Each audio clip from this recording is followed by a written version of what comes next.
इस्माइल ने भी अपने अब्बा को पहली बार देखा और दौड़कर गले लग गए। इब्राहिम ने बीवी से कहा, मेरे बेटे को तैयार करो, मैं आज उसे बाहर घुमाने ले जाना चाहता हूं। बीवी हाजरा बहुत खुश हो गईं। कहाँ उन्हें मालूम था कि बेटे के नसीब में आज कुर्बानी लिखी है। उन्होंने जल्दी से बेटे को तैयार किया और फिर इब्राहिम उसे लेकर मीना की वादी की तरफ रवाना हुए। इस्माइल खुश थे, हंसते खेलते अपने अब्बा के साथ चल रहे थे।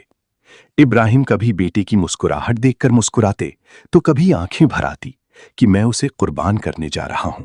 रास्ते में शैतान एक जान पहचान वाले शख्स की सूरत में आया। उसने पूछा, ए इब्राहिम, कहां जा रहे हो? आगे क्या हुआ जानने के लिए अभी लिंक पर क्लिक करें एंड देखें ये प्यारी दास्तान।